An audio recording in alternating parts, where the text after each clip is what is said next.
السلام عليكم ورحمة الله وبركاته. إن الحمد لله وحده، والصلاة والسلام على من لا نبي بعده، وعلى آله وأصحابه الشرفاء. أما بعد، فقد قال الله تعالى في القرآن الكريم والفرقان الحميد: أعوذ بالله من الشيطان الرجيم، بسم الله الرحمن الرحيم. ويل للمطففين الذين إذا اكتالوا على الناس يستوفون. صدق الله مولانا العظيم. وقال نبينا وهو الصادق المصدوق والحبيب المحبوب صلى الله عليه وسلم: إن العبد لا يحرم الرزق بالذنب يصيبه، أو كما قال عليه الصلاة والسلام.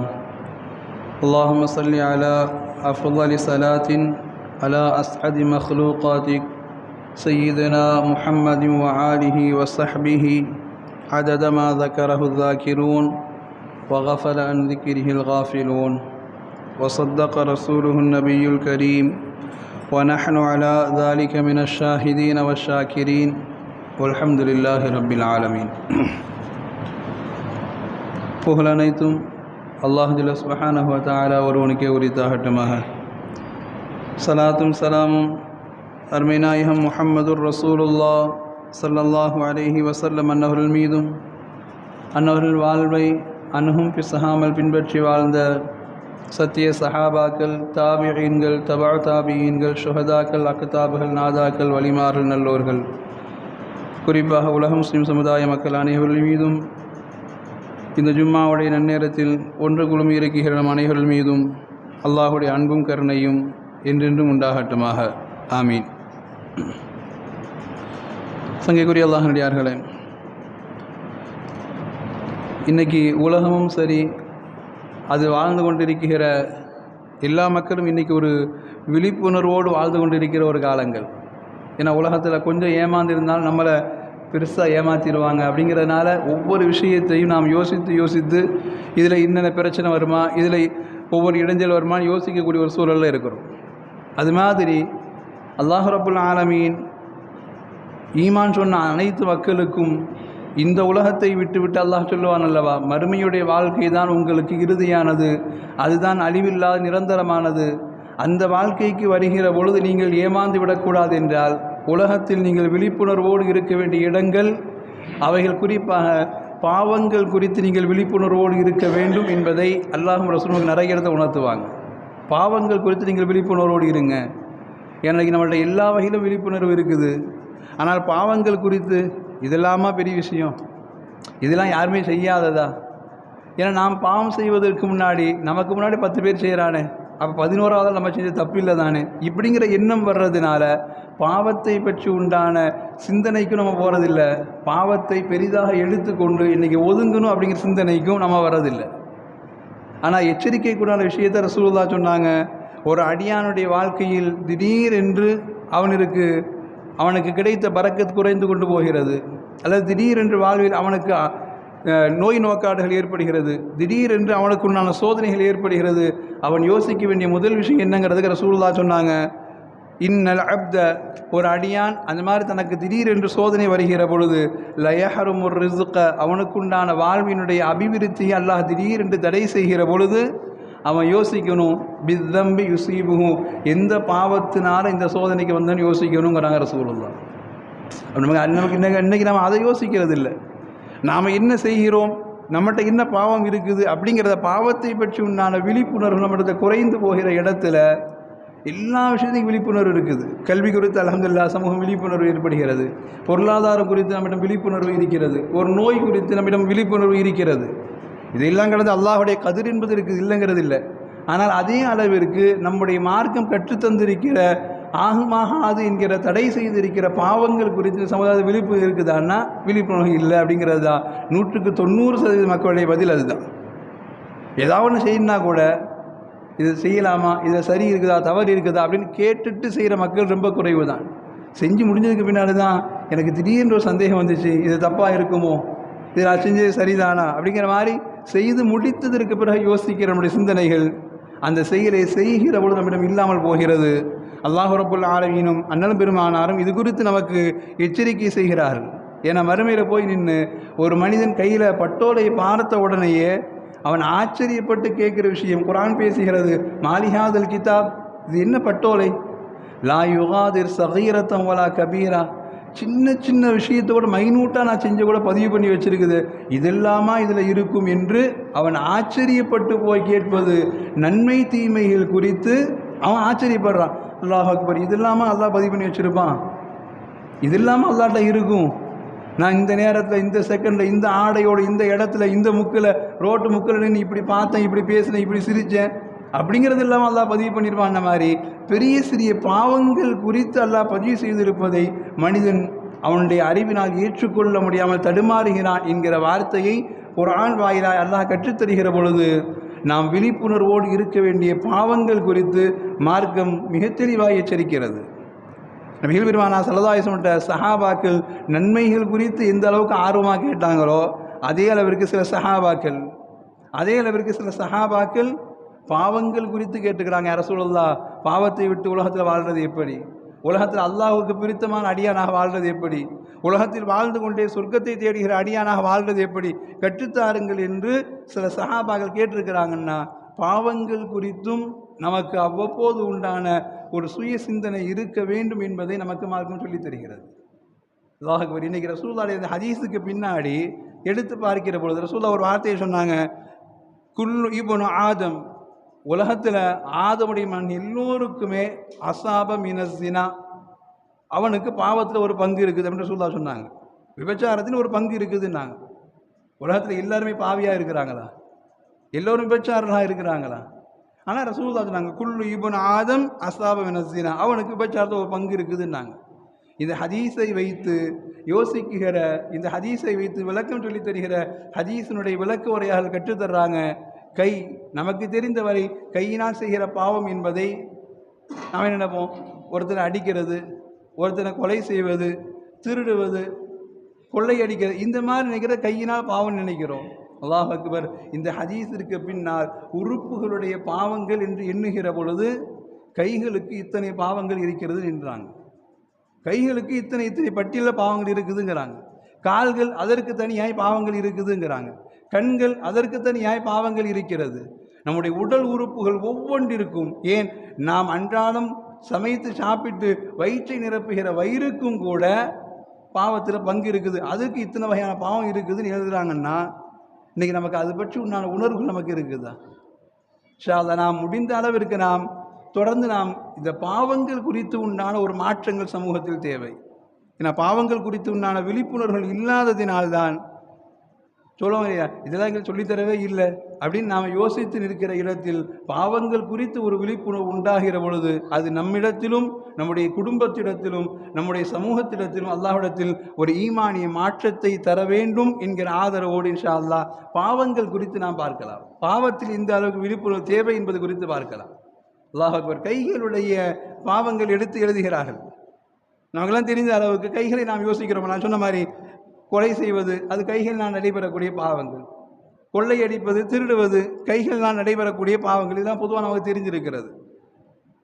வியாபார ரீதியாக பாவங்கள் மார்க்கம் இப்படி பிரித்து சொல்லுகிறது. வியாபார ரீதியாக பாவங்கள் இருக்கிறது, கொடுக்கல் வாங்கல் வழியாய் பாவங்கள் இருக்கிறது, விளையாட்டு வழியாய் பாவங்கள் இருக்கிறது. இதெல்லாம் இங்கே கையில் மட்டுமே, மற்ற உறுப்புகள்லாம் அடுத்தடுத்து கைகளுக்கு மட்டும் இவைகள் எல்லாம் பங்கிருக்கிறது என்று மார்க்கம் சொல்லித் தருகிறது. ஹதீஸுக்கு விளக்கம் தருகிற விரிவியாளர்கள் கற்றுத்தர்றாங்க. முதல் நாம் பார்க்க கைகளை கொண்டு உண்டான கொலை, திருடு, இந்த ரெண்டை விட்டுட்டு வியாபார ரீதியாக என்று வருகிற பொழுது எடுக்கிறார்கள். குர்ஆன் சொல்லி தருகிறது அல்லவா, வயலுள்ளில் முத்தஃபிஃபீன், அளவுகளில் நிறுவைகளில் குறைவு செய்வர்களுக்கு நாசம் உண்டாகட்டும், அவர்களுக்கு ஒரு நரகம் இருக்கிறது என்று குர்ஆன் எச்சரிக்கிறது. அளவுகளில் நிறுத்தல்களில் மோசடி செய்பவர்கள் கையினால் ஏற்படுகிற பாவங்கள் குர்ஆன் எச்சரிக்கிற பாவமாய் சுட்டி காட்டுகிறது. ஏன்னா அல்லாஹ் சொல்றாங்க, அல்யௌம நஹ்திமு அலா அஃப்வாஹிஹிம், மறுமையில் அவருடைய வாய்களுக்கு பூட்டு போட்டப்படும். ஒத்துகல்லிமுனா ஐதீஹிம், அல்லாஹ் சொல்றான் ஒத்துகல்லிமுனா ஐதீஹிம், அவங்க செஞ்ச பாவத்தை ஏன்னா மறுமையில் போய் நான் அல்லாஹ் கேட்கும்போது நான்லாம் அப்படிலாம் இருக்கலையா அல்லாஹ், என் கையில் ரொம்ப சுத்தமான கை. நீ நம்ம பெருமையை சொல்லுமா இல்லையா, என் கையில் ரொம்ப சுத்தமான கை, என் கையெல்லாம் பாவம் நிகழாது அப்படின்னு மனுஷன் சொல்லுகிற பொழுது அல்லாஹ் சொல்லுவான், ஒத்து கல்வி உன ஐதி, உன் கை பேசும் பாரு, நீ கேளு. அப்போ கை சொல்லுவான், ஆமியா அல்லாஹ், அவன் நிறுத்தலிலே எவ்வளவு மோசடி செய்தான், குறைத்தான், ஏற்றினான் என்பதை எல்லாம் நான் பேசுகிறேன்னு கை சாட்சி சொல்லுங்கிறதுனால கைகளுடைய பாவங்களுடைய பட்டியலை சேர்க்கிறாங்க. மூணாவது பாவமாய் வியாபார ரீதியாய் நாம் செய்கிற மோசடிகள், ஏற்ற இறக்கங்கள், இது பாவத்தில் உண்டான மிகப்பெரிய ஒரு விஷயம். பாவங்களை விட்டு தவிர்ந்திருப்பதற்கு வியாபார ரீதியாய் இன்னைக்கு இருக்கக்கூடிய எல்லா வியாபாரங்களிலும் அறுத்து புசிக்கிற நாம் செய்கிற இன்னைக்கு உண்டான வியாபாரங்கள், குறிப்பாக நம்மளுக்கு அதான வியாபாரம், ஆடை இருக்கு நம்மளுக்கு உண்டான வியாபாரங்கள், அவைகள் உண்டான மோசடிகள். பொதுவாக விநியோகிக்கிற இடங்கள் இருக்கக்கூடிய நம்ம ஆட்கள் பொதுவாக அவைகள் அப்படி நெருக்கிறத கொஞ்சம் லேசாக குறைக்கிற அந்த நிமிஷத்தில் ஒரு 20 கிராம் 10 கிராம் போனாலும் கூட அது கொடுக்குறவங்களுக்கு பெருசாக தெரியாது. வச்சு பார்த்தா 5 கிராம் 10 கிராம் பெருசாக தெரியாது. ஆனால் ஒரு 50 பேருக்கு 5 கிராம் 10 கிராம் குறைகிற பொழுது இவனுடைய மறுமையின் வாழ்வு கேள்வி கணக்காகும் என்பதினால் குர்ஆன் சொல்லுகிறது, உன் கை நாளைக்கு சாட்சி சொல்லும். நீ வியாபாரத்தில் இந்த அளவுக்கு நீதமாய் நடந்தாய். இன்றைக்கெல்லாம் வியாபாரம் அப்படி தானே, அவர் கறியாக போடுங்கன்னா இவர் கறியை போட்டு 4 எலும்பு சேர்த்து போட்டு இதுவும் இருந்தால் தாங்க வியாபாரம் பண்ண முடியும். கூடவே சேர்த்து தேவையில்லாத 4 போட்டு இதுவும் சேர்த்தாங்க சாப்பிட முடியும். இவர் பேசுகிற இடத்துல அல்லாஹ் வாய்க்கு சீல் வச்சுட்டு கையை பேச சொல்கிறான். நீ வியாபாரத்தில் அளவுகளில் எப்படி நிறுத்தாய், அளவுகள் எப்படி மோசடி இல்லாமல் நடந்தாய் என்பதற்கு உனது கைகள் சாட்சி சொல்லும் என்று. அப்போ அல்லாஹ் சொல்கிற இது 3வது பாவத்தினுடைய கைகளுடைய பாவத்தில் 3வதாக அல்லாஹ் சுட்டி காட்டுகிறான். 4வது விஷயமாய் கைகளினால் ஏற்படுகிற பாவங்கள் வியாபார ரீதியாக நான் சொல்லி வருகிறேன். இன்னைக்கு வியாபாரத்தில் ஆர்ட்ஸ் என்பது ஒரு வியாபாரத்துறையாக மாறி போனது. ஆர்ட்ஸ் செய்கிறது அப்படிங்கிறது எழுத்துக்கள் எழுதலாம், தவறு கிடையாது. ஆனால் இன்னைக்கு உருவங்கள் வரைவதில் எல்லோருமே பெரிய ஒரு ஃபேமஸாக நினச்சிக்கிறாங்க. ஆர்ட்ஸ் செய்யணும், உருவங்கள் வரையணும் அப்படின்னு நினைக்கிற இடத்துல மார்க்கம் சொல்லி தெரிகிறது, இது உன் கைகளினால் ஏற்படுகிற பாவங்கள், உனக்கு நீயே ஏற்படுத்திக் கொள்ளக்கூடிய மோசமான விளைவு என்று மார்க்கம் சொல்லி தெரிகிறது. ஏன்னா ஆர்ட்ஸ் வரைகிறான், அவன் எந்த படத்தை வரைகிறானோ அந்த படத்தையே கொண்டு வந்து நாளை மறுமையில் அல்லாஹ் அவனுடைய கையில் கொடுத்து, நீ வரைந்த படத்திற்கு, இது நீ வரைந்தது தானே, உலகத்தில் நீ தானே வரைஞ்ச, இன்றைக்கெல்லாம் பெருமையாக வரைஞ்சிட்டு ஆர்ட்ஸ் அனுபவம் கீழே பேரையும் போட்டுறார். அப்போ அந்த ஆர்ட்ஸை அல்லாஹ் அப்படியே கொண்டு வந்து கொடுத்து, நீ வரைந்த அந்த படத்திற்கு நீயே உயிரை கொடுத்து காண்பி என்று அல்லாஹ் கொடுப்பான். அவனுடைய நரக வாழ்க்கைக்கு இதுதான் சாட்சிங்கிறாங்க. எவ்வளோ பெரிய மோசமான விளைவு. இன்னைக்கு சமூகம் இது ஒரு துறையாக இருப்பதினால் என் பிள்ளை எப்படியும் வளரட்டும், ஆர்ட்ஸில் போய் அவன் நுழையட்டும், அவன் பெரிய ஒரு ஓவிய கலைஞராக வரட்டும் என்று நினைக்கிற இடங்களில் பல பெற்றோர்கள் அதில் கவனக்குறைவாக இருக்கிற இடத்தில் மார்க்கம் சொல்லி தெரிகிறது, கைகளினால் ஏற்படக்கூடிய நரகத்தினுடைய பெரும் பாவத்தில் உண்டான ஒன்று. அல்லாஹ்விற்கு மட்டுமே உயிர் கொடுக்கிற தன்மை என்று ஒன்று இருப்பதினால் இவன் படத்தை வரைந்து வச்சுட்டு எவ்வளோ அழகா நாம சொல்லுமா இல்லையா, படத்தை பார்த்தோன்னு அப்படியே கண்ணை பறிக்கிற மாதிரி இருக்குது, படத்தை பார்த்தோன்னு அப்படியே ஒட்டி வந்து நம்மகிட்ட ஓடி வர்ற மாதிரி இருக்குது, எல்லாம் பேசணுமா இல்லையா? இந்த பேச்சுக்களை வைத்து அல்லாஹ் கேட்கிறான், நீ தானே வரைஞ்ச, பல பேருடைய கண்ணை ஈர்க்கிற மாதிரி வரைஞ்சில்ல, இன்னைக்கு அந்த படத்துக்கு நீயே உயிரை கொடு என்று சொல்கிற பொழுது அவனால் அங்கு பதில் சொல்ல முடியாமல் தடுமாறுகிறான் என்கிற இடத்தில் வந்து நிற்கிற பொழுது மார்க்கம் சொல்லி தருகிறது, இது கைகளினால் ஏற்படக்கூடிய பாவங்களில் இது 4வது வகையான பாவம், வியாபார ரீதியாக உண்டான பாவங்கள். அடுத்து மார்க்கம் சொல்லி தருகிறது மன்உல் அஜீர். ஏன்னா கிட்டத்தட்ட ஒரு 19 விஷயங்கள் கைகளினால் ஏற்படக்கூடிய பாவங்கள்னால கொஞ்சம் வேகமாக போக வேண்டியது, ஜும்மாவுடைய நேரங்கள் குறைவு, வரலாறை சொல்லி சுட்டி காட்டக்கூடிய நேரங்கள் இல்லைங்கிறதுனால ஒரு 19 விஷயங்கள் கைகளினால் ஏற்படுகிற பாவங்களை ஒரு ஹதீஸுக்கு பின்னாடி இன்றைய ஹதீஸ் துறை வல்லுநர்கள் எடுத்து காட்டுறாங்க. அப்போ இது சம்பந்தமான விழிப்புணர்வு நம்ம இடத்துல குறைவாக இருக்கிறதுனால நாம் கொஞ்சம் கவனமாக இருக்க வேண்டிய ஒரு காலத்தில் இருக்கிறோம். அடுத்து சொன்னாங்க மன்உல் அஜீர். 10 பேரை கூலிக்கு வேலையால் அமைச்சுவோமா இல்லை, கடையில் 10 பேர் கடையில் வேலைக்கு வச்சுருக்கிறோம், வேலைக்கு வைத்து விட்டு இந்த வேலையை செஞ்சால் அவனுக்கு இந்த கூலி அப்படின்னு சொல்லி முடிவு செய்யப்படுகிற இடத்துல, இல்லை இதை செஞ்சால் ஒரு நாளைக்கு அவனுக்கு இவ்வளோ சம்பளம் என்று பேசப்படுகிற இடங்களில் அவனை வைத்து வேலையெல்லாம் வாங்கி கொண்டு கூலியை நாளைக்கு வாங்கிக்கோ. இன்னைக்கு பல பேரிடம் இருக்கிற பழக்கம் அதுதானே. அவன் சொன்னால் எல்லா வேலையும் செஞ்சுடுவாங்க, ஒரு வேளை சாப்பாடு கொடுத்தா போதுங்க, காசு போனால் அதெல்லாம் அவளை எதிர்பார்க்க மாட்டான். நாம் எப்படி முடிவு பண்ண முடியும்? வேலைக்கு பேசும்பொழுது இவ்வளோ சம்பளம் சொல்லி தான் கூப்பிடுறோம், இந்த வேலையை செஞ்சால் இவ்வளோ கூலின்னு சொல்லி தான் கூப்பிடுறோம், அதுக்கு உண்டான சாப்பாடுன்னு சொல்லி கூப்பிடுறோம். செஞ்சு விட்டு வேலையெல்லாம் நல்லா வாங்கிட்டு ஒரு வேளை சாப்பாடை மட்டும் கொடுத்துட்டு போகிறோம் பார்த்துக்கலாம்.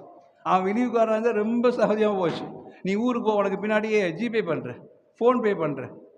இன்னைக்கு இதுவெல்லாம் நாகரீகமாய் நாம் நடந்து கொள்வதாய் நினைத்து நமக்கு நாமே வியாபார ரீதியாக ஏற்படுத்துகிற தாக்கங்கள் என்பதில் மார்க்கம் சொல்லி தருகிறது. ரசூலுல்லாஹ் இது குறித்து சொன்னாங்க, யாராவது இப்படி கூலிக்கு ஆள் அமர்த்திட்டு வேலையை முடிச்சுட்டு காசு கொடுக்க அவனை ஏமாற்றினால் ரசூலுல்லாஹ் சொன்னாங்க, அவனுக்கு எதிராய் நாளை மறுமையில் நான் போர் கொடி தூக்குவேன். நாங்கள் ரசூலுல்லாஹ் அவனுக்கு எதிராய் கூலி கொடுக்க மறுத்த அந்த முதலாளிக்கு எதிராக அவனுக்கு எதிராய் நான் மறுமையில் அவனுக்கு எதிராக வாதாடுவேன். நாங்கள் யாரை ஏமாற்றினானோ அவனுக்கு எதிராக நான் நேரடியாக நின்று வாதாடுவேன் என்கிற ரசூலுல்லாஹுடைய இந்த வார்த்தை உலகத்தில் நம்மை யோசிக்க வைக்கிறது. கைகளினால் ஏற்படக்கூடிய பாவங்களில் நாம் கூலிக்கு அமர்த்துவர்களிடம் அது எந்த வேலையாக இருக்கலாம், கான்ட்ராக்டராக வந்தவர்களாக நிறைய கான்ட்ராக்டர் ஒப்பந்தத்தை போகிறவங்க பேசுகிற வார்த்தை அதுதானே. மனுஷன் நல்ல மனுஷன் தாங்க, ஆனால் சாயங்காலம் ஆனால் ஒரு மாதிரி ஆகிடுவார்.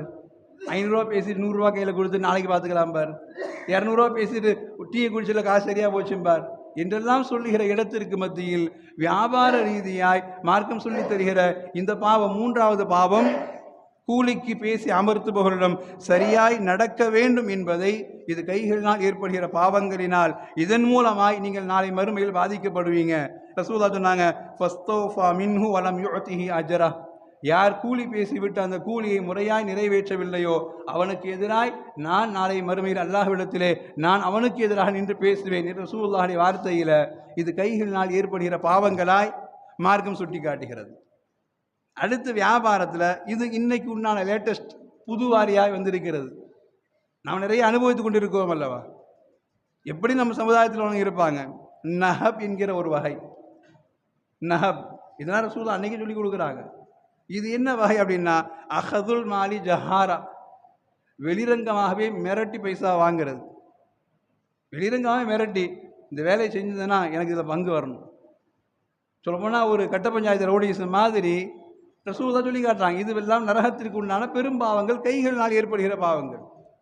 உனக்கு நான் சும்மா வேலை வெட்டி தான் செஞ்சுட்டு இருக்கிறேன், வேலையை முடிக்கிற வரைக்கும் நல்லா பேசுறது, வேலை முடித்தோடனே நான் என்ன சும்மா ஆஃபீஸ் போட்டு உட்காந்துருக்கிறேன், நான் என்ன வெட்டியாக உட்காந்து இருக்கிறேன், எனக்கு இவ்வளோ வெட்டிட்டு போ, எனக்கு இவ்வளோ கொடுத்துட்டு போ என்று வெளிரங்கமாய் மிரட்டி பேசுகிற இடத்துல வியாபார ரீதியாய் உண்டான பாவங்களில் மார்க்கம் சொல்லி தருகிறது. இது ஒரு 4வது வகையான பாவம், மிரட்டி மக்களை மிரட்டி வெளிரங்கமாய் தெரிந்தே வாங்குவது. நாம் சொல்லுவோமா இல்லையா, போய் அவன்கிட்ட போய் நின்னீங்க, நீங்கள் முழுசாக வந்த மாதிரி தான். யார்ட்டையா சில பேர்கிட்ட பேசுவோம் சொல்லுவோமா இல்லையா, உங்களுக்கு ஆளாங்க அடிக்கல அவன்கிட்ட போய் மாட்டிங்களா, உங்களுக்கு வர வேண்டிய முழுசாக அவன் சேர்ந்த மாதிரி தான். நீங்களே எவ்வளோ கஷ்டத்தில் இருக்கிறீங்க, உங்களுக்கு வரதே பாதி தான் வரும், அதுன்னு அவங்ககிட்ட போச்சுன்னா உங்களுக்கு எவ்வளோ வருமோ அப்படின்னு வெளிரங்கமாய் பேசுகிற அளவிற்கு உண்டான அளவிற்கு மார்க்கம் சொல்லி தருகிறது. இப்படியும் நடக்கிற இடத்தில் இது கைகளினால் ஏற்படுகிற வியாபார யுக்தியில் உண்டான பெரும் பாவம் என்று மார்க்கம் சுட்டி காட்டுகிறது. அடுத்த 6வது வகையாய் வியாபாரத்தில் இன்னொன்றை சுட்டி காட்டுகிறது. பேசுகிற வரைக்கும் நல்லா பேசுவான், மார்க்கம் சொல்லி தருகிறது. அவனுக்கு சம்பந்தம் இல்லாத பொருள், ஆனால் அநீதம் இழைத்தோம் என்று தெரியாத அளவுக்கு ரகசியமா ஒன்றுமில்லை, என் பத்திரம் ஒரு 2 வருஷம் கழிச்சு அவன் பத்திரமா மாறி போயிடும். நடக்குதா இல்லையா உலகத்தினுடைய சூழல். கொடுக்கிற வரைக்கும் நல்லவனாக கொடுத்துட்டு கடைசியில் பேசுகிற பேச்சு மாறி போய் கடைசியில் அவன் நீதவானவனாய் மாறி போய் அவன் 4 பேர் வச்சு பஞ்சாயத்து பண்ணி இவ்வளோ கொடுத்த இது வரல, பத்திரத்தை என் பேரில் மாற்றி கொடு அப்படின்னு சொல்லுகிற ஒரு சொல்லுவாங்களா மேற்போக்கு பேசி வாங்குற மாதிரி செய்கிறது. ரசூலுல்லாஹ் அதுனா கசப், இது ஒரு அபகரிப்பினுடைய நிலை, இது ஒரு அபகரிப்பினுடைய நிலை. ரசூலுல்லாஹ் ரொம்ப எச்சரிக்கையாக சொன்னாங்க, இது கைகளினால் ஏற்படுகிற பெரும் பாவத்தில் உண்டானது. நாம் இன்னைக்கு விளங்காமல் சமூகம் அதை இன்னைக்கு பெருமையாக பேசுகிறோம். ஏங்க வாங்கினா கொடுக்குறவங்க துப்பு வேணாம் அப்படின்னு கேட்குறோம். இன்னைக்கு அவன் செய்வதற்கு சாதகமாய் 4 பேர் பேசுகிறோம். கொடுக்குறோன்னு அப்படி தாங்க இருப்பான், வாங்க நம்மள்கிட்ட தாங்க வேணும், வாங்க நமக்கு புத்தி வேணாம் அப்படின்னு கேட்குற இடத்துல நபிகள் பெருமானார் சொன்னாங்க, இது வியாபாரத்தின் யுக்தியில் 6வது வகையான பாவம், இது நரகத்தில் கொண்டு போய் சேர்க்கக்கூடிய கொடும் பாவம் சொல்லி ரசூலுல்லாஹ் சொன்னாங்க. யாராவது மன் ஸுலிம கைத ஷிப்ரின் மின் அரல், பூமியுடைய ஒரு ஜான் அளவிற்கு நீங்கள் அநீதமாய் அடுத்தவர்கள் வந்து அபகரித்திருந்தாலும் கூட, ஒரு ஜான் இன்னைக்கு எத்தனையோ ஏக்கர் கணக்கில் போகுது ஒவ்வொருத்தருடைய இடங்களும், ஒரு ஜான் அளவிற்கு நீங்கள் அடுத்தவனிடமிருந்து அநீதமாய் நீங்கள் அவனிடமிருந்து ஒரு ஜான் அளவுக்கு எடுத்திருந்தாலும் கூட தவ்வகஹு மின் 7 அர்தீன யௌமல் கியாமா, அந்த ஒரு ஜான் ஒரு பூமி 2 பூமி என்று 7 பூமியிலிருந்தும் அந்த 7 பூமியிலிருந்தும் அந்த ஒரு ஜான் அளவிற்கு எடுத்து உங்களுடைய கழுத்தில் நாளை வளையமாய் மாட்டப்பட்டு கழுத்து இறுக்கிய நிலை நீங்கள் அல்லாஹ்விடத்தில் வந்து நிற்பீர்கள் என்கிற ரசூலுல்லாஹ்வுடைய எச்சரிக்கையின் செய்தியில் வியாபார முறையில் ரசூலுல்லாஹ் கற்றுக் கொடுக்குறாங்க. இது 6வது வகையான பாவம். இன்னைக்கு உலகத்தில் நடந்து கொண்டிருக்கக்கூடிய நெருக்கடியான சூழல்களில் ரசூலுல்லாஹ் உணர்த்துறாங்க, இதுவெல்லாம் கைகளின் மூலமாக ஏற்படக்கூடிய 19 வகையான பாவங்கள்ல வியாபார ரீதியாக இப்படியும் பாவங்கள் நடைபெறுகிறது. வியாபார ரீதியாக இப்படியும் மக்கள் இருக்கிறார் கேட்டால் இதுவும் வியாபாரங்கிறாங்க. மக்களை அடித்து பிடுங்குவதை, மக்களை கஷ்டப்படுத்துறத கேட்ட மக்கள் நான் கொடுக்கத்தானே செய்கிறேன், கொடுக்கத்தான் செய்கிறோம். கொடுத்து விட்டு வாங்குகிற போது நடக்கிற அந்த நடைமுறையில் இவைகளெல்லாம் செய்துவிட்டு நான் இதை வியாபாரமாக தான் செய்கிறேன். இன்னைக்கு நம்ம அவங்கள தான் சொல்கிறோம், அவன் எவ்வளோ பெரிய மனுஷங்க, அங்கே அவ்வளோ வாங்கி போட்டுருக்கான், அங்கே இவ்வளோ வாங்கி போட்டுருக்கிறான், யார் யாரிடமிருந்து அபகரித்தான் என்பதை எல்லாம் உலகம் மறந்திருக்கலாம், சுற்றி இருப்பவர்கள் மறந்திருக்கலாம். ஆனால் அல்லாஹ் ரப்புல் ஆலமீன் அதை மறப்பது கிடையாது. இது கைகள் மூலமாக ஏற்படுகிற கொடும் பாவம் என்பதை மார்க்கம் சொல்லி தருகிறது. அடுத்து வியாபார ரீதியாய் இப்படியும் சொல்லி தருகிறது மக்ஸ். இது ஒரு வகையான தந்திரத்தின் அடையாளம். சொல்லுவோம் இல்லையா, யாராவது வியாபாரம் பேசுகிற பொழுது அவனுக்கு தெரிஞ்சவங்க அடிப்படையில் கூட போய் நின்றுப்போம், அவனுக்கு தெரிஞ்ச கூட போய் நின்றுப்போம். அவனுக்கு இன்னொரு வியாபாரம் முடிஞ்சிருக்கும், 2 பேரும் வியாபாரம் பேசி முடிச்சுட்டு போனதுக்கு அப்புறம் இவன் 3வது ஆளாக உள்ள நுழைவான். நானும் கூட நின்றுல, எனக்கு ஒரு 4 பகத்து வெட்டி கொடு, எனக்கு நீ வாங்கின ஒரு 4 கொடு என்று பழக்க முறையில் உள்ள நுழைஞ்சவன், பழக்க தோஷத்தில் உள்ள நுழைஞ்சவன் வியாபாரம் முடிஞ்சதுக்கு பின்னாடி எனக்கு ஒரு பங்கை கொடுன்னு கேட்கறது. இன்றைய வியாபாரத்தினுடைய பொதுவான சண்டை இதுதானே. ரியல் எஸ்டேட்டுங்கிற முசீபத்தில் கால் வச்ச எல்லோருக்கும் தெரியும். எவனை நம்பருன்னு தெரியல, எங்கே குடிப்பறிப்பான்னு தெரியல, எவன் எப்போ சண்டை பிடிப்பான்னு தெரியல, எல்லா முசீபத்தும் அதில் தான். நான் காட்டின இடத்தான் நீ போய் காட்டினேன், ஆனால் நீ வாங்கல, எனக்கு பாதி கொடு. நான் பேசும்போது நீ போய் பேசுன, எனக்கு பாதியை கொடு. அல்லாஹ் அக்பர். எத்துணை எத்துணை தந்திரங்கிற ரசூலா தெளிவாக சொன்னாங்க. வியாபாரம் என்பது 2 பேர் பேசுகிறது 3வது உள்ள நுழையக்கூடாது. நாங்கள் ரசூலா அந்த 2 பேரும் பேசி அவர்களுக்கு மத்தியில் வியாபாரம் முடிவாகல, அவன் வெளியே போயிட்டான்னு தெரிஞ்சால் நீ உள்ளே போனாங்க ரசூலா. இன்னைக்கு இவன் 4 மாதம் முன்னாடி பேசி வச்சதை 5ஆம் மாதம் வேற ஒருத்தவங்க பேசுனான்னா நான் பேசும்போது வந்தல எனக்கு பாதியை கொடு. கைகளினால் ஏற்படுகிற பாவங்களினால் மார்க்கம் சுட்டி காட்டுகிறது. இது ஒரு வகையான தந்திரம். ஆனால் வியாபாரத்தினுடைய தந்திரங்களில் இது 7வது வகையாய் நரகத்திற்கு உண்டான பெரும் பாவமாய் மார்க்கம் சுட்டி காட்டுகிற அடையாளம். வியாபாரத்தில் எனக்கும் பங்கு வேண்டும் என்று கேட்கிற, வியாபாரத்துக்கு சம்பந்தமே இல்லாத ஆள் உள்ள நுழைஞ்சு உட்கார்ந்து நடுமத்தில் மத்தியஸ்தம் பண்ணி அது ஒரு பங்கு வாங்குறதுக்கு ரசூலா சொன்னாங்க. இது நரகத்தில் சேர்க்கக்கூடிய 7வது பாவத்தில் உண்டானது. இது அத்துணையும் வியாபாரத்தில் வருகிறது. நாங்கள் ரசூலா இது அல்லாத வியாபாரங்கள் அல்லாத அடுத்தடுத்த விஷயங்களை ரசூலுல்லாஹ் சுட்டி காட்டுகிற இடங்கள். ரசூலுல்லாஹ் அல்லர்பு பிகைரி ஹக், உரிமை இல்லாமல் ஒருவனை அடிப்பது, கைகளினால் ஏற்படுகிற பாவங்கள். இன்னைக்கு இந்தியாவு தமிழ்நாடு பொறுத்த பரவாயில்லை, இன்னைக்கு வடநாடு பக்கங்கள் போனால் எதற்கு அடிக்கிறான்னு தெரியல, எதுக்கு அடி வாங்குறான்னு தெரியல. அடி கொடுத்தலும் அடி வாங்குதலும் எல்லாம் அடி வாங்குதலும் நம்மார்களாக இருக்கிறாங்க. அல்லர்பு பிகைரி ஹக். ரசூலுல்லாஹ் சொன்னாங்க, தேவை இல்லாமல் ஒருவனை நீ அடித்தால் அந்த அடிக்கு உண்டான பகரங்கள் நாளை மறுமையில் நிச்சயம் கொடுக்கப்படும். அந்த அடிக்கு உண்டான பகரம், ஏன் அடிச்சேங்கிறதுக்கு உண்டான பகரம் மறுமையில் நிச்சயமாக அல்லாஹ் நிறைவேற்றுவான். இந்த ஒரு அடியினால் உனது சோனப்பாதை தவறி போய் நரகத்திற்கு நீ போய் விழ வேண்டியது இருக்கும் என்கிற எச்சரிக்கையோடு ரசூலுல்லாஹ் சொன்னாங்க. இது எல்லா மக்களிடத்திலும் இருக்க வேண்டியது, எல்லா உறவுகளுக்கு மத்தியிலும் இருக்க வேண்டியது, எல்லா முதலாளி தொழிலாளிகளுக்கு மத்தியிலும் இருக்க வேண்டியது. ரசூலுல்லாஹ் சுட்டிக்காட்டின அடையாளங்கள். தன்னிடம் வேலை பார்க்கிற வேலையாளாக இருந்தாலும் கூட அடிப்பதற்குண்டான தகுதியான காரணங்கள் இருந்தும் நீங்கள் மன்னித்து விட்டால் நீங்கள் சிறந்த பொறுமையாளி. நாங்கள் ரசூலுல்லாஹ் இல்லை, அடிக்க வேண்டிய ஒரு நிர்பந்தம், அந்த அடி தேவைக்கு உண்டான அளவாக இருந்தால் அதை அல்லாஹ் மன்னிப்பான். தேவைக்கு அதிகமாக இருந்தால் நாளை மறுமையில் நீங்கள் அதே முதலாளி தான், ஆனால் தொழிலாளியின் மூலமாக நீங்கள் பழிவாங்கப்படுவீங்க. நாங்கள் ரசூலுல்லாஹ் இது உங்களை நரகத்தில் சேர்க்கக்கூடிய கொடும் பாவத்தினுடைய ஒரு அடையாளமாய் மார்க்கம் சுட்டிக்காட்டுகிற இடத்துல ரசூலுல்லாஹ் சொன்னாங்க, யாரையும் தேவை இல்லாமல் கை நீட்டி பழகாதீர்கள். இன்னைக்கு மனைவி அடித்தாலே குடும்பம் பிரிந்து போகிற இடத்துல, யாரோ ஒருவனை அடிக்கிற இடத்தில் அது நமது சுவன வாழ்வை பாதிக்கும் என்கிற எச்சரிக்கையை நபிகள் பெருமானார் ஸல்லல்லாஹு அலைஹி வஸல்லம் கைகளினால் ஏற்படுகிற பாவங்கள் மூலமாக ரசூலுல்லாஹ் சுட்டி காட்டினாங்க. அடுத்தது விளையாட்டுகள் சம்பந்தமாக, கேளிக்கைகள் விளையாட்டுகள் சம்பந்தமாக. இன்னைக்கு விளையாட்டு எல்லா துறைகளிலும் இருக்குது. இந்த விளையாட்டு ஹலால் ஹராம்கள் தெரியாத அளவிற்கு இன்னைக்கு எல்லா விளையாட்டும் சமுதாயம் அடிமையாக கிடக்குது. குறிப்பாக ரசூலுல்லாஹ் இந்த வார்த்தையை சொன்னாங்க, பின் நருத் என்கிற விளையாட்டு.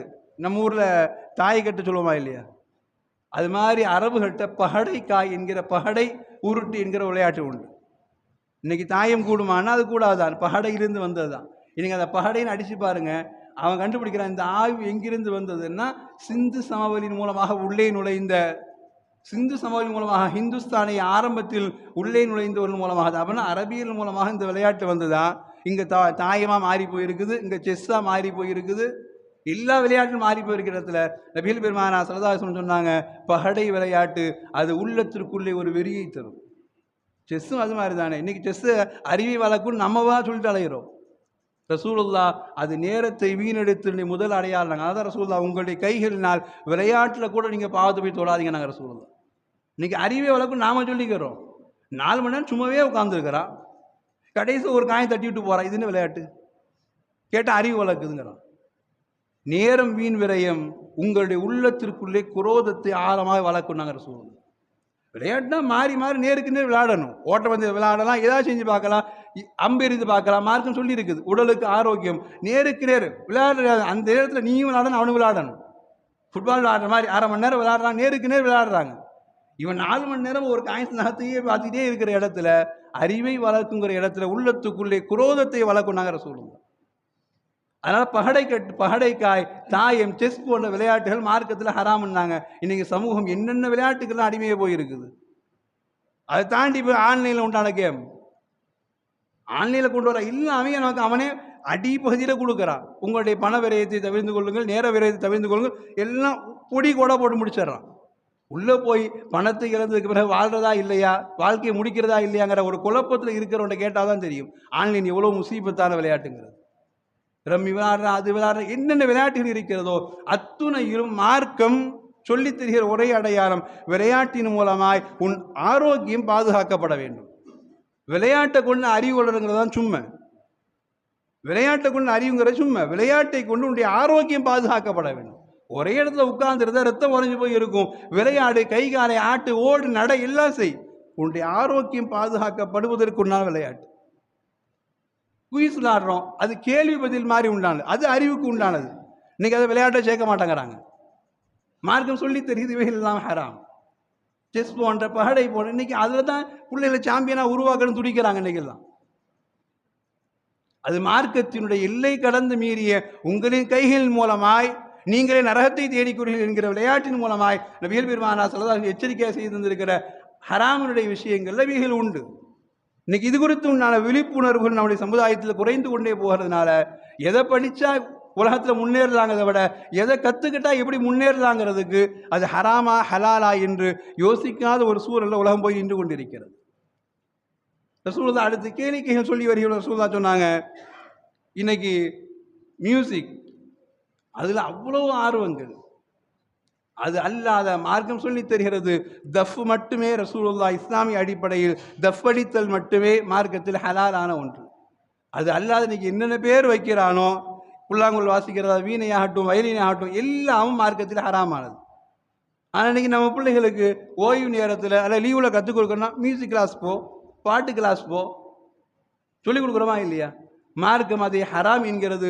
உங்களின் கைகளின் மூலமாய் நீங்கள் நரகத்தை தேடிக்கொள்ளக்கூடிய அடையாளங்களில் நீங்கள் இது போன்ற கேளிக்கைகளுக்கு உண்டான ஒதுக்குகிற நேரங்கள் அது கைகள் மூலமாக ஏற்படக்கூடிய பாவங்கள் என்பதை ரசூலுல்லாஹுடைய ஒற்றை வார்த்தையிலிருந்து கைகளுக்கு என்னென்ன பாவங்கள் என்று பட்டியலிடுகிறார்கள். 19 வகையான பாவங்கள் உண்டு. அதில் பொதுமக்களுக்கு உண்டான பாவங்கள் உண்டு, விளையாட்டினர்களுக்கு உண்டான பாவங்கள் உண்டு, வியாபார ரீதியாக உண்டான பாவங்கள் உண்டு.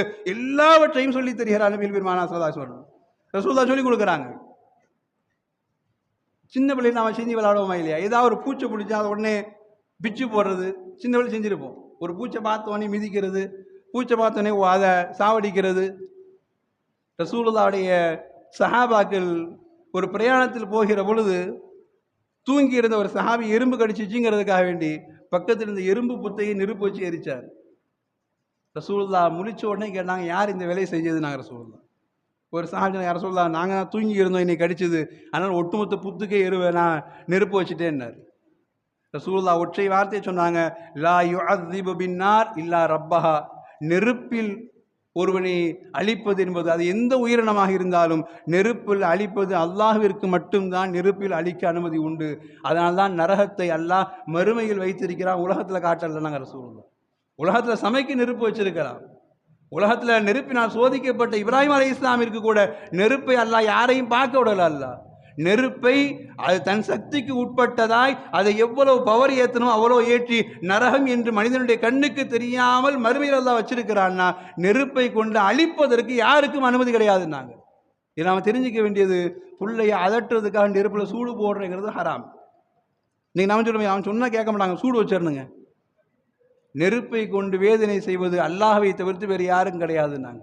அதனால தான் நெருப்பில் என்னென்ன வகை உண்டோ அத்துணையும் மறுமையில் அல்லாஹ் நரகவாதிகளுக்கு படிப்படியாய் தனித்தனியாய் பிரித்து வைத்திருக்கிறான். ரசூலுல்லாஹ் நாங்கள் யாரையாவது அப்படி நோயினை செய்தீர்கள் என்றால் அது நரகவாதியின் அடையாளம், உங்களின் கைகள் மூலமாய் நீங்கள் நரகத்தை தேடுகிற அடையாளம். நாங்கள் ரசூலுல்லாஹ் பிள்ளைகளை மிரட்டுவதற்கு சாட்டை வீட்டில் தொங்கி வைங்க, 2 அடி அடியுங்கள், தவறு கிடையாது. ஆனால் நெருப்பினால் சூடு வைக்கிற அந்த பழக்கம் அது அல்லாஹுடைய செயலை நீங்கள் எடுத்து செய்வது அது நரகவாதியினுடைய அடையாளம். நாங்கள் ரசூலுல்லாஹ் ஸல்லல்லாஹு அலைஹி வஸல்லம். அப்போ இவைகள் எல்லாமே கைகளின் மூலமாய் பாவங்களாய் மார்க்கம் சுட்டி காட்டுகிற அடையாளங்கள்.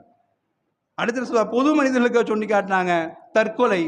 இன்னைக்கு கோலைகள் செய்கிற ஒரு வேலை தற்கொலை, அது நரகத்தில் கொண்டு போய் சேர்க்கும். தன் கைகளினால் நீங்கள் பாவத்தை தேடிக்கொள்வது. அடுத்த வார்த்தை சொன்னாங்க அந்நிய பெண்ணை பார்த்தல். அந்நிய பெண்ணை பார்த்தல் உங்களின் கண்களின் மூலமாய் நீங்கள் எந்த அளவுக்கு ரசூலுல்லாஹ் சொன்னாங்கன்னா, அந்நிய பெண்ணை பார்க்கிற பொழுது நீங்கள் இப்படி செய்து கொள்ளுங்கன்னா ரசூலுல்லாஹ், அந்நிய பெண்ணை பார்த்து நீ நரகத்துக்கு போறதை விட ஒரு இரும்பு துண்டை எடுத்து உன் தலையில் நீயே குத்திக் கொள்வது சிறந்தது. நாங்கள் ரசூலுல்லாஹ். அல்லாஹு அக்பர், எவ்வளோ பெரிய வார்த்தை. ஒரு அந்நிய பெண்ணை பார்த்து அவளை தொடுவது என்கிற அந்த செயலுக்கு நீ போகுவதற்கு முன்னால் ஒரு இரும்பு துண்டை எடுத்து உன் தலையில் நீயே அடித்துக் கொள்வதுங்கிறது, குத்தி கொள்வதுங்கிறது அவளை தொடுவதை விட சிறந்தது. நாங்கள் ரசூலுல்லாஹ். இவ்வளோ பெரிய நரகத்தினுடைய அடையாளமாய் ரசூலுல்லாஹ் சுட்டி காட்டின அடையாளங்கள். அடுத்த ரசூலுல்லாஹ் சொன்னாங்க சில விஷயங்கள் சொல்லுமா இல்லையா, அவன்கிட்ட நேர பேசுறதுக்கு எனக்கு வெக்கமாக இருக்குது, நான் அப்படி மெசேஜ் அனுப்பிட்டேன். விஷயத்தை பேசுறது வெக்கமாக இருக்குது, நான் மெசேஜை அனுப்பிட்டேன் அப்படின்னு யாரிடம் பேசக்கூடாத வார்த்தைகளை கொண்டு நாம் எழுதி அனுப்புகிறோமோ அந்த வார்த்தையும் நரகத்திற்கு உண்டானதுங்கிறாங்க. யாரிடம் நேரடியாக பேசுவது ஹராமோ, பேச வெக்கப்பட்டுக்கிட்டு இருப்போமோ அவர்களிடம் நேரடியாக தான் பேசக்கூடாது, மெசேஜில் அனுப்பலாமல் தைரியமாக அனுப்பிடுற இடத்துல இன்றைய கால இணையர்களுக்கு உண்டான பாடங்கள். பேசின 2 நாளே மொபைல் நம்பர் கிடைக்குது, அடுத்த 2ஆம் நிமிஷமே மெசேஜ் போகுது, மெசேஜில் என்னென்ன தகாத வார்த்தைகள்லாம் போகிறதுங்கிற இடத்துல ரசூலுடைய வார்த்தை உணர்த்துகிறது, கைகளினால் தேடுகிற பாவங்களில் நீங்கள் பேசித்தான் ஒரு பெண்ணிடம் நான் பேசலையே அப்படின்னு சொல்றதை விட எழுதி காண்பித்தாலும் எழுதி அனுப்பினாலும் அதுவும் நரகத்தினுடைய அடையாளம், கைகள் மூலமாக ஏற்படுகிற பாவங்களின் அடையாளம் என்று மார்க்கம் சுட்டி காட்டுகிற 19 வகையான பாவங்கள்ல மன்உஸ் ஜகாத்தை தடுத்து வைத்துக் கொள்வதும், அடுத்து 18 வகையான பாவங்கள்ல தேவையானவருக்கு உதவி செய்வதை தடுப்பதும். இன்றைய நிறைய அரசியல் சூழல்களை சொல்லலாம். தேவையான ஒருத்தர் இருப்பார், அவரோட மீதி 10 பேர் கொடுத்துட்டு இருப்பாங்க. எங்கள் உண்மையிலேயே இவர் தாங்க பயனாளர், அதெல்லாம் எங்களுக்கு தெரியும், இவர் எங்கள் கட்சிக்கார் போங்க. தேவையானவருக்கு உண்டான உதவியை தடுப்பதும், ஜக்காத்தை சரிவர கொடுக்காமல் இருப்பதும், இவைகளெல்லாம் கைகள் மூலமாக ஏற்படுகிற பாவங்கள். கடைசி 19வது விஷயமாய் ரசூலுல்லாஹ் சொன்னாங்க, இது அரசு அதிகாரிகளோடு தொடர்பு உண்டான விஷயங்கள். இன்னைக்கு நாம் நினைச்சிட்டோம் உள்ளே போய் கையெழுத்து வாங்கினாலே கவர் போனால் தான் கையெழுத்து வரும் நாம் நினைச்சிட்டோம். அவனும் முடிவு பண்ணிட்டான் கையெழுத்து போடாமல் கவர் வராமல் கையெழுத்து போடக்கூடாது, மக்களை மாற்றி வச்சுட்டான். ரசூலுல்லாஹ் சொன்னாங்க லஅனல்லாஹு ராஷி ஒல் முர்தஷி, கொடுக்கிற நீயும் வாங்குகிற அவனும் 2 பேரும் அல்லாஹ்வுடைய சாபத்துக்கு ஆளானாங்க. ரசூலுல்லாஹ் 2 பேருமே கைகள் நான் நரகத்தை தேடுறீங்கன்னாங்க. ஒரு கையெழுத்து இருக்கு இவ்வளவு என்று அவன் எதிர்பார்ப்பதும், இவ்வளோ வேணா குறைச்சிக்கோங்க நீ போய் கொடுத்துட்டு சாதிச்சுட்டோன்னு நினைக்கிறதும், இவைகளெல்லாம் நரகத்தினுடைய அடையாளம். ஜக்காத்தை வசூலிக்க அனுப்புகிற ரசூலுல்லாஹ் இப்னுல் துபிய் என்கிற ஒரு சஹாபி அனுப்பி வச்சாங்க. அவர் போய் ஜக்காத்து பொருள் வசூலிச்சுட்டு ரசூலுல்லாஹ் இதெல்லாம் ஜக்காத்து பொருள் வச்சுக்கோங்க, இதெல்லாம் எனக்கு தனியாக வந்ததுன்னார். ரசூலுல்லாஹ் உடனே கேட்டாங்க, உன் அப்பா அம்மா வீட்டில் உட்காந்து உனக்கு தனியாக கிடைக்குமான்னு கேட்டாங்க. உன் அப்பா அம்மா வீட்டில் உட்காந்து தனியாக கிடைக்குமா? ஜக்காத் வசூலிக்க போய் நீ அவன்கிட்ட நோண்டக்கூடாங்கிறதுக்கான கொடுத்தது, அது அத்தனையும் பைத்துல் மால்ல சேருன்னாங்க. இன்னைக்கு இதுதான் எல்லா பக்கத்துலையும். அதிகமாக நோண்டக்கூடாதுன்னா கவர் அனுப்பு, வேலை முடிஞ்சிருக்கிற மாதிரி செய்கிற இடங்களில் அரசு அதிகாரிகள் வரைக்கும் உண்டான இந்த 19 வகையான பாவங்கள்ல அத்துணையும் கைகளின் மூலமாக ஏற்படுகிற நாசங்கள் அல்லாஹுடைய சாபத்திற்கும் ரசூலுடைய சாபத்திற்கும் குறிப்பாய் நரகத்திற்கு உண்டான விஷயங்கள் என்று வருகிற இடங்களில் சமூகம் விளையாட்டுத்துறை சார்ந்த இடங்களிலும் சமூகம் பொதுத்துறைகள் சேர்ந்த இடங்களிலும் வியாபாரங்களிலும் கொடுக்கல் வாங்கலிலும் நம்முடைய எல்லா விஷயங்களிலும் இந்த கைகள் மூலமாக ஏற்படுகிற பாவங்களில் நாம் எச்சரிக்கை உணர்வை மிகுந்த தேவையோடு நெருங்க வேண்டியிருக்கிறது. ஷா அல்லாஹ் ரப்பல் ஆலமீன் நாடினால் அடுத்தடுத்து உண்டான உறுப்புகளை பற்றி உண்டான பாவங்களை விளங்குவதற்கும் அவைகள் இந்த விலகி வாழ்வதற்கும் நான் தௌஃபீக் அல்லாஹ் நம் அனைவருக்கும் நசீபாக்கி தந்தல் பாலிபானாக. வாஹிரு தஅவாஹும் அல்ஹம்துலில்லாஹி ரப்பில் ஆலமீன். வஸ்ஸலாமு அலைக்கும் வரஹ்மத்துல்லாஹி வபரகாத்துஹு.